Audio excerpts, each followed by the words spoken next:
In this video, I want to share with you some of the most important design patterns that I've learned over my career as a React developer that you can actually start implementing today into your own applications to essentially increase the quality of the React code that you write. These are patterns that, as you're going to see, may look simple on the surface, which is because they're very targeted, they only do one thing and they do it very well, but they're actually fundamental to what makes good React applications. And so learning about them, understanding them, and specifically making a good habit out of these patterns early on is really a recipe for becoming a great and successful React developer. And actually, all of these patterns that I'm going to show you in this video are directly taken from my new design patterns in React course, which actually just launched last weekend on Cause and Code. So if you don't know, last weekend on Black Friday, I launched my new platform, Cause and Code, which is essentially a platform for interactive courses, guided projects on pretty much anything that you need to know to become a good and successful React developer. So if you come here to the roadmap, you're going to see the courses that we currently have available. We have JavaScript, the React fundamentals, and design patterns in React, which this video is based on and honestly is trying to help promote. And then you can see all of the other courses that I'm going to be releasing over the next year. And these are courses on state management, on navigation, on form styling, and even full stack frameworks like Next.js, Tanstack Start, and even React Router Framework mode. If you want to get access to the design patterns in React course, as well as every other course that's currently available on Cause and Code and that will be available later on, check out causeandcode.com. It's going to be the first link in the description. All right, so now let's come here inside of my editor and let's actually start looking at some code. So here what I have is I have 4 different files over here, 4 different patterns that I'm going to go through inside of this video. This 4th pattern over here is really important, so make sure that you stick around until the end of the video because this one is a new pattern. It's a modern pattern that got introduced with React 19, and it's really important that you know and understand it as a good React developer. So let's start with pattern number 1. So pattern number 1 essentially comes from misusing the fundamental hooks and building blocks of React, specifically useState and useEffect. These are the first hooks that you typically learn as a React developer, and these are the first hooks that you're going to make a mistake on. And so understanding this pattern is very important because you want to get this right from the start so that you don't make this mistake moving forward as you build your applications. Now in here, the mistake has to do with this useState over here and this useEffect. These are actually unnecessary. They're not needed inside of this component over here, and what they actually introduce is more complexity and worse performance for the component. Because here's the thing, whenever you have state inside of your components, you always want to ask yourself, is there someplace else or some other way that I can actually get the data from my state from, right? For example, this first name over here and this last name, there is no other place in our application right now, so in this component, where we can actually get the data from, right? The first name is a primitive state variable, and so we pass it here as a string John. We're also using state because we want this first name to change, right? The first name can change, the user can type in an input, and they can change their first name, right? So for these two, there's no other place that we can actually get this data from, and so useState here is justified. But then if we go here to this full name variable here, now if we ask the same question, the same answer does not apply, because in the case of the full name, there actually is another place inside of our application, so inside of this component, where we can actually get the value or derive the value of the full name from. In our case, it is the first name and last name. And you can see that's exactly what we try to do here as the initial value of the state variable. And so here in this case, this useState variable is unnecessary and is actually introducing a lot of complexity for the application. And here's why. So this part over here, this is the default value of the state variable. So initially on the first render of this component, this full name variable here is going to have the correct first and last name based on these state variables over here. So that's fine. But this is only the initial value, which means that whenever the first name or the last name actually changes inside of this component, this full name doesn't automatically get that update, right? This is only the default value. After that, the state variable here is independent, it's separate, and if you want to change it, you have to do it manually. Which is exactly what this useEffect here is doing, right? It's listening to first name and last name, and every time they change, it's going to set the full name back to sync it with the correct values of first and last name. right? And this is extremely inefficient because now you have a whole state variable here that you have to manage. That's extra code that you can maybe forget to set this, right? And you might have a situation where the full name and the first and last names don't match. And then you have a use effect here, which basically doubles the amount of renders that your component needs to do. Because every single time that first name changes, you're causing the component to re-render. And then you're causing this use effect to trigger, which is then going to set the full name to sync it, which is also an extra render of the component. That's an unnecessary render. And so state here is not the good solution, and the good solution is actually to get rid of state and to even get rid of use effect. And anytime you find yourself in an application where you can get rid of a use effect instead of your components, that's always a good thing. So let's make this better by doing exactly that. So let's remove all the state parts over here. So let's let cursor kind of do everything. Here, the full name variable now is a simple JavaScript variable, right? That just gets the same value from the first name and the last name, but without state. And now because this isn't state, we don't have to manage it anymore. We don't have to worry about updates, right? And so we can come in here and we can get rid of this use effect because there's nothing else to set. And so now on every single render of this component, full name here is guaranteed to always be in sync because we've derived the value of full name from the first and last name. So these can change as much as they want. We're always going to get the correct value of full name, and we're no longer having any extra unnecessary dependencies and re-renders and states and hooks that we're not using. And that's what you want to do because it makes your component simpler and it only makes them have the things that they actually require. Cool. Now let's go to pattern number 2. And this one is very interesting because it has to do with custom hooks in React. So in React, of course, we have hooks, right? We have the built-in hooks from React, like useState, useEffect, and so on. But we can also create our own custom hooks with our own shared logic within them. That's kind of the power of React, right? You can put logic, share it, reuse it across different places, and you put that in a custom hook. Custom hooks basically function the same as any reusable JavaScript function that you would typically have in any other application that is not React, even in React as well, right? With the only difference that, of course, they follow the rules of hooks, which means that they have to start with the keyword use. They can only be used at the top level of a component, and they cannot be used conditionally. And the power of custom hooks is when you compose them together, right? You take individual pieces of logic, you compose them together in something that is more complex, and you build out your application that way. This is essentially how React was meant to be used, right? Not just in hooks, but in components as well, right? You're supposed to build small components, reusable components, and then compose them together to make up the complexity of your application. So let's look at an example of custom hooks. So here we have this app component. We have here a state variable for the query. This is a string.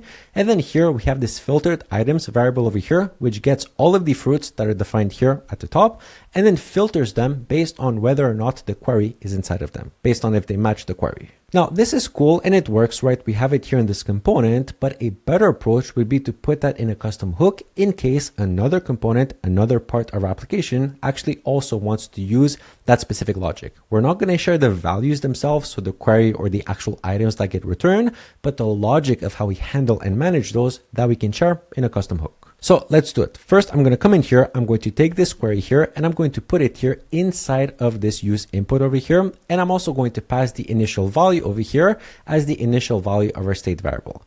Now, to basically make this consumable from a component, I'm going to return the query and the setQuery function. And now we have this extracted in a custom hook. Now, this might seem simple to you and redundant, right? Because again, it's just one state variable, but still the principle applies because now if you have it in a custom hook, you can actually do more things. You can, for example, you can come here, you can create a function over here, handle change, and you can define any logic that you want to actually make that change and set that query. Maybe you want to transform this value to something else, uppercase it, right? Maybe you want to store it in local storage. Who knows what you want to do? You put that logic inside of the custom hook, and so then you can use it inside of the app component or any other component that might need that same functionality, right? But for us, we're not going to be doing that. We're just going to keep things very simple. Again, this is just a video. It's meant really to illustrate the concept. Then what we're going to do is we're going to take our filtered items over here, and now we're going to make it, instead of hard coding the fruits over here, we're actually going to make it generic so that you can pass any array of items and those will get filtered in the same way. Again, we're sharing the logic, not the actual values. So let's come here inside of our filter component. And here we're just going to return this over here. So this use filter component hook, right? This one receives here an array of items as the first argument, and then a query as the second argument, and then simply does the same exact logic that we had before, but instead of hard coding the fruit, it checks the items and then the query. Otherwise, everything is the same. Now, already with this, we have two custom hooks that we can directly use inside of our application. So what we could do is we could directly take these hooks over here and plug them into our app component and have the same functionality. But that wouldn't be as cool as composing those hooks together in another custom hook, in our case, use search over here, and basically putting all that logic together in one hook and then using that hook instead. So let's do it, and let's let cursor because it knows exactly what I want to do. So our use search hook over here takes in an array of items, right? Whatever items it is, it doesn't care. It then uses the use input over here to get the query, get the set query. It then filters the items using use filter over here, and then returns all of these values here to be consumed by the component that calls it. In our case, that's going to be our app component over here. And now you see we have the same logic, the same behavior as we had before, but our code now is much cleaner and much more composable and of much higher quality. And that's the whole point of design patterns. You're not really changing the thing that you're actually doing, the actual features and functionality. You're changing how you do it, and you're changing the code that actually does it, which is very, very important. And this is the only way that you can really scale to high quality React applications that can scale to many features and many developers working on them. Cool. So now let's come here and let's move on to pattern number 3. And this one is so underrated, and I wish more developers understood the power of refs in React. So React is something that we call declarative, which basically means that you declare your state, you declare your components, you declare all the values that it needs, right, that the user application needs. And then React is going to take care of actually rendering out that state as a user interface. And it does that from a top-down approach. You have your tree of components, right? Each one gets rendered after the other. The data flows from the parent to the child. Now, the opposite of declarative means imperative. It means that instead of going top-down, you're actually directly going to the actual elements themselves, and you're making updates to them, or you're accessing their values. That's what refs do in React, right? For example, here we have a ref, we're attaching it to an input. We can get access to that input element and call functions on it, which is really useful sometimes, right? Like in the case of an input, you want to focus the input, you call the input method on it. You want to get some value of a ref, right? You call that value and then you can get it. But that's not the only power of refs. Refs are actually not just for input elements. They can be used for any valid JavaScript value, and they can actually give you imperative access that completely goes and bypasses this whole React render cycle and declarativeness of React. And let me show you how, and trust me, this is the coolest thing. If you haven't seen this before or you don't know about this, this is the coolest thing in my opinion that you can really do with React. So what we have here is we have this app component with this input ref over here. This input ref is typed as custom ref. This custom ref is defined over here, and here we have two functions. We have focus inner, and then we have hello. These are two completely unrelated functions, simply here to demonstrate the power of refs, and specifically the use imperative handle hook. Now, what we want to do here, let's focus, no pun intended, on the focus inner function just for now. What we want to do is we essentially want inside of this handle focus function, we want to go and call the focus method on this input element over here, which in traditional declarative React is not really that simple to do, because this input element here is inside of the child component, right? This custom input here is a child of the app component. And so we can't by default reach into it. Now, sure, we can maybe pass a callback, right? And then call the function here and then call that callback, right?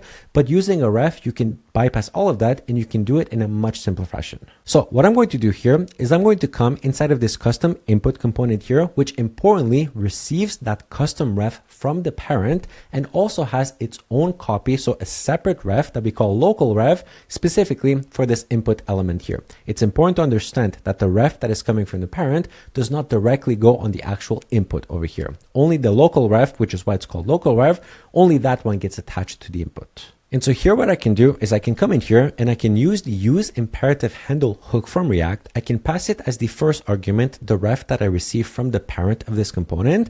And then in here as the second argument, I can return an object, and everything that I return inside of this object automatically gets attached to the parent ref over here, which means that it becomes accessible in this component over here, giving us imperative access to this child component here. So for example, I can define here a focus inner function, which by the way only works at the type level because I have here defined the type of the custom ref.